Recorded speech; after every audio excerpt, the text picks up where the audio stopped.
এখন শুনবেন সংবাদ শিরোনাম। আফগানিস্তানের বিরুদ্ধে যুদ্ধ ঘোষণা পাকিস্তানের। অপারেশন গজব লিল হকে 274 তালেবান যোদ্ধা নিহত, 55 জন পাক সেনা হত্যার দাবি তালেবানের।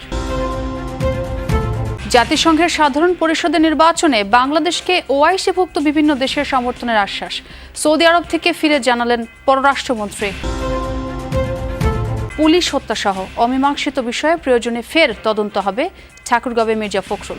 চেষ্টা চলছে গণতন্ত্রকে প্রাতিষ্ঠানিক রূপ দেয়ার। নরসিংদীতে কিশোরী সংঘবদ্ধ ধর্ষণ ও হত্যা মামলায় মূল অভিযুক্ত সহ 7 আসামি গ্রেফতার। অভিযুক্ত বিএনপি নেতা দল থেকে বহিষ্কার। আসসালামু আলাইকুম। এতক্ষণ দেখছিলেন সংবাদ শিরোনাম, এখন দেখবেন বিস্তারিত। পাকিস্তানের চালানো অপারেশন গজব লিল হকে প্রকম্পিত আফগানিস্তান। অভিযানে এখন পর্যন্ত 274 তালেবান যোদ্ধাকে হত্যার দাবি করেছে পাক সামরিক বাহিনী। আফগানিস্তানের বিরুদ্ধে যুদ্ধ ঘোষণার পর বিমান হামলা জোরদার করে ইসলামাবাদ, যাতে ধ্বংস হয়েছে 70টির বেশি তালেবান কমান্ড পোস্ট।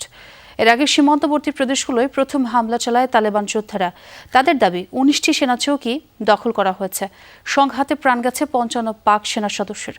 মূলত সন্ত্রাসবাদ বিরোধী অভিযানকে ঘিরেই প্রতিবেশী দুই দেশে ছড়ালো এই উত্তেজনা। স্থানীয় সময় রাত 8টা তালেবান যোদ্ধাদের অতর্কিত হামলায় প্রকম্পিত পাকিস্তান সীমান্তবর্তী এলাকা। চলে পাল্টাপাল্টি গুলিবর্ষণ, ছোড়া হয় কামানের গোলাও। রীতিমতো যুদ্ধ ডুরান্ট লাইন সংলগ্ন প্রদেশগুলোয়।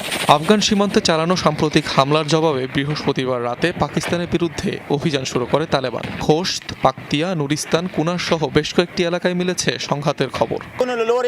প্রিয় দেশবাসী, নানগারহার ও পাকতিয়ায় পাকিস্তানি বাহিনীর সাম্প্রতিক বিমান হামলার জবাবে আজ রাত 8টায় আমরা আক্রমণ শুরু করেছি। আমাদের প্রার্থনায় রাখবেন। এ সময় পাকিস্তানি সামরিক বাহিনীর বেশ কিছু মিলিটারি পোস্টে অগ্নিসংযোগ করে তালেবান যোদ্ধারা। জব্দ করা হয় ভারী সামরিক সরঞ্জাম। জবাবে আফগানিস্তানের বিরুদ্ধে ঘণ্টাখানেকের মধ্যেই যুদ্ধ ঘোষণা করে পাকিস্তান। শুরু করে অপারেশন গজব লিল হক। রাজধানী কাবুল ছাড়াও কান্দাহার, নাঙ্গারহার, পাকতিয়া ও পাকতিকা প্রদেশে একযোগে চালানো হয় বিমান অভিযান। সীমান্তেও চলে ব্যাপক সংঘর্ষ।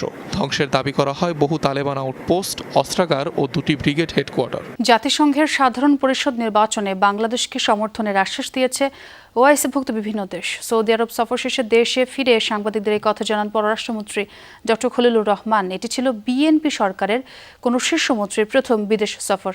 সফরকালে ওআইসি বৈঠকের পাশাপাশি মোট 5টি দেশের প্রতিনিধিদের সাথে আলাদাভাবে বৈঠক করেন পররাষ্ট্রমন্ত্রী। এসব বৈঠকে পারস্পরিক দ্বিপাক্ষিক সম্পর্ক আরও জোরদারের বিষয়ে ফলপ্রসূ আলোচনা হয়েছে। জেরুজালেমকে রাজধানী করে স্বাধীন ফিলিস্তিন রাষ্ট্র গঠনের পক্ষে বাংলাদেশের অবস্থান পুনর্ব্যক্ত করেন পররাষ্ট্রমন্ত্রী খলিলুর রহমান। এছাড়া পাকিস্তান ও আফগানিস্তানের মধ্যকার চলমান যুদ্ধ প্রসঙ্গে উদ্বেগ প্রকাশ করে তিনি বলেন, এই ধরনের সংঘাত কোনো পক্ষের জন্যই মঙ্গলজনক নয়।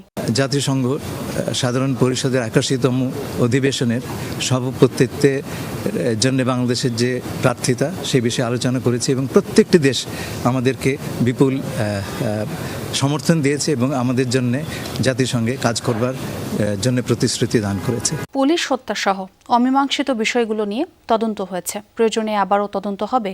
ঠাকুরগাঁওয়ে এক অনুষ্ঠানে এই কথা বলেছেন এলজিআরডি মন্ত্রী মির্জা ফখরুল ইসলাম আলমগীর। এদিকে প্রধানমন্ত্রী তারেক রহমান তার ঘোষিত প্ল্যান বাস্তবায়নের কাজ শুরু করেছেন বলে জানিয়েছেন জনপ্রশাসন বিষয়ক উপদেষ্টা ইসমাইল হোসেন জবিউল্লাহ। সাপ্তাহিক ছুটির দিনে মন্ত্রী প্রতিমন্ত্রীদের অনেকেই অবস্থান করছেন নিজ নিজ এলাকায়। কেউ কেউ ঘুরে দেখেন উন্নয়ন কর্মকাণ্ড। দায়িত্ব গ্রহণের পর উন্নয়নের বার্তা দিলেন এলজিআরডি মন্ত্রী মির্জা ফখরুল ইসলাম আলমগীর। জুমার নামাজের পর ঠাকুরগাঁওয়ে একটি মাদ্রাসা ও লিল্লা বোর্ডিং এর বহুতল ভবনের ভিত্তিপ্রস্তর স্থাপনের মাধ্যমে শুরু হলো তার জনকল্যাণমূলক কর্মকাণ্ড। এ সময় মির্জা ফখরুল ইসলাম বলেন, পুলিশ হত্যা সহ অমীমাংসিত বিষয়ে তদন্ত হয়েছে, যদি প্রয়োজন হয় তাহলে আবার তদন্ত হবে। হোম মিনিস্টার সাহেব, স্বরাষ্ট্রমন্ত্রী যেটা বলেছেন সেটাই হবে এবং যেহেতু তদন্ত হয়েছে যদি প্রয়োজন হয় তদন্ত হবে। এখন তো এটা মূলত তো আপনার আদালতে আছে। এদিকে দেশের নাজুক অর্থনীতি পুনরুদ্ধারে রাজস্ব আদায় ও বিনিয়োগ বাড়াতে হবে বলে মন্তব্য করেছেন অর্থমন্ত্রী আমির খসরু মাহমুদ চৌধুরী। চট্টগ্রামের পতেঙ্গায় হাসপাতালের জন্য জায়গা পরিদর্শন শেষে একথা জানান তিনি। বিএনপির নির্বাচনী প্রোগ্রামের মধ্যে কর্মসংস্থান একটা বড় প্রোগ্রাম। ইনভেস্টমেন্ট না হলে কর্মসংস্থান করতে হবে। এই জন্য আমরা জোর দিচ্ছি ইনভেস্টমেন্টে, দেশি বিদেশি ইনভেস্টমেন্ট। চাঁদপুরে সাংবাদিকদের এক প্রশ্নের জবাবে শিক্ষামন্ত্রী ডক্টর এহসানুল হক মিলন জানিয়েছেন, শিক্ষকরা শিক্ষকতার বাইরে অনুমতি ছাড়া অন্য কোনো পেশায় থাকলে তাদের বিরুদ্ধে তদন্ত সাপেক্ষে ব্যবস্থা নেওয়া হবে। শিক্ষকতার বাইরে অন্য পেশা, পেশা এটা তো পারমিশন নিতে হয়। এটা সরকারি নিয়ম যে পারমিশন না নিলে এদের ভিতরে ইনভেস্টিগেশন হবে। বরিশাল সার্কিট হাউসে সড়ক দুর্ঘটনায় ক্ষতিগ্রস্তের মাঝে বিআরটি এর চেক বিতরণ শেষে তথ্যমন্ত্রী জহিরুদ্দিন স্বপন জানান, জবাবদিহিতার পরিধি নির্ধারণ করে গণমাধ্যমের সর্বোচ্চ স্বাধীনতাকে নিশ্চিত করা হবে। সাংবাদিকদের সঙ্গে বা সংশ্লিষ্ট সকল অংশীদারদের মতামতের ভিত্তিতেই আমরা একটা জবাবদিহিতার পরিধি প্রথমে নির্ধারণ করব, তারপর সেই পরিধির সীমানার মধ্যে আমরা সর্বোচ্চ স্বাধীনতাকে নিশ্চিত করব। ধর্ষণের পর কিশোরীকে বাবার কাছ থেকে তুলে নিয়ে হত্যায় অভিযুক্ত 9 আসামির মধ্যে 7 জনকে গ্রেফতার করেছে পুলিশ। শুক্রবার রাতে মূল অভিযুক্ত বখাটে নূর মোহাম্মদ নুরা সহ 2 জনকে গ্রেফতার করা হয়েছে। এছাড়া গ্রেফতার আরও 5 আসামিকে কারাগারে পাঠিয়েছেন নরসিংদীর একটি আদালত। রিমান্ড শুনানির দিন ধার্য করা হয়েছে 1 মার্চ। মাধবদীর মহিষাসুরা ইউনিয়ন বিএনপির সহসভাপতিকে বহিষ্কার করেছে উপজেলা বিএনপি। নরসিংদীর মাধবদীতে তরুণীকে সংঘবদ্ধ ধর্ষণ ও হত্যার ঘটনায় দেশজুড়ে চলছে তোলপাড়। আইনশৃঙ্খলা বাহিনীর অভিযানে এরই মধ্যে গ্রেফতার হয়েছে 5 জন। গ্রেফতারকৃত ইউনিয়ন বিএনপির সহসভাপতি ও সাবেক মেম্বার আহমদ আলী দেওয়ান, তার ছেলে ইমরান, মূল অভিযুক্ত নুরার চাচাতো ভাই আয়ুব, সহযোগী আবাইদুল্লাহ ও গাফফরকে দুপুরে মাধবদী আমলি আদালতে নেওয়া হয়। 10 দিনের রিমান্ড আবেদন করে পুলিশ। 1 মার্চ শুনানির দিন ধার্য করে আসামিদের কারাগারে পাঠানোর নির্দেশ দেয় বিচারক।